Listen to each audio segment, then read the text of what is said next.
Next સવાલ માટે મનીષ ઇન્દોરવાલા સુરતથી આપણી સાથે જોડાઈ ગયા છે. જી સર, સવાલ પૂછો આપણો.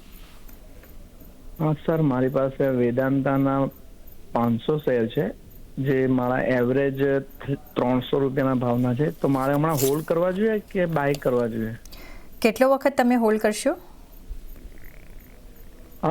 લગભગ આ 1.5 વર્ષથી હોલ્ડ કરેલા છે. ના, વધારે કેટલું હોલ્ડ કરશો?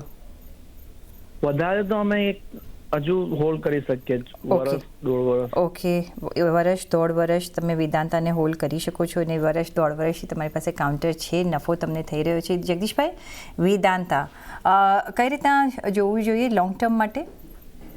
કેટલામાં લીધા છે, કેટલો ભાવ? એમનો ખરીદીનો ભાવ છે 300 રૂપિયાનો.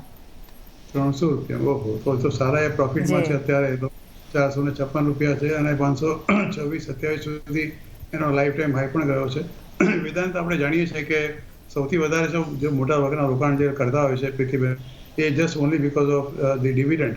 આ કંપની બહુ જ સરસ ડિવિડન્ડ આપતી હોય છે વારંવાર, અને તમે ઓવરઓલ તેનો તમે જો રિપોર્ટ જોશો આ કંપનીનો તો તમને લાગશે કે company has been giving a very rich dividend. હમણાં છેલ્લું ડિવિડન્ડ એ લોકોએ ડિસેમ્બર 2024માં આપ્યું, લગભગ 8 રૂપિયા 50 પૈસાનું. એ પહેલાં 10મી સપ્ટેમ્બરે આપ્યું હતું 20 રૂપિયાનું.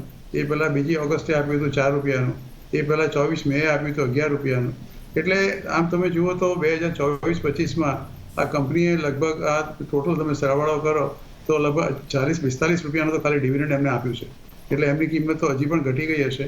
એટલે ડિવિડન્ડ પોઈન્ટ ઓફ વ્યૂથી this particular company is very good. Even કંપનીનું performance also is very good. અત્યારે જે ડીમર્જ એન્ટિટીની અત્યારે વાત ચાલી રહી છે આ પર્ટિક્યુલર કંપનીઓમાં, જે એના 4 ભાગ પડવાના કે એન્ટિટીઝની જે વેલ્યુએશન અત્યારે કંપની મૂકી રહી છે is almost more than about $100 billion. એટલે જ એમને પૈસાની જરૂર ના હોય તો વેચવાની ઉતાવળ કરવાની જરૂર નથી. છેલ્લા એકાદ વર્ષમાં કંપનીએ 60%થી પણ વધારે રિટર્ન આપ્યું છે. અને મેં તમને કહ્યું તે પ્રમાણે હજી એમના લાઈફ ટાઈમ હાઈ 526થી ખાસો દૂર છે. તો જ્યારે 500ની આસપાસ, 510ની આસપાસ આવે ત્યારે પાર્શિયલ પ્રોફિટ બુકિંગ કરે, અને જ્યારે ફરીવાર ઘટાડો આવે ત્યારે ફરીવાર શેર એમના પોર્ટફોલિયોમાં લઈ લે. આ કંપની ડિવિડન્ડ આપવા માટે અને વારંવાર થોડી ઘણી ઉપર નીચે જવા માટે બહુ પ્રખ્યાત છે. હાઈલી વોલેટાઇલ સ્ટોક છે, એટલે એટલું ધ્યાન રાખીને ચાલે.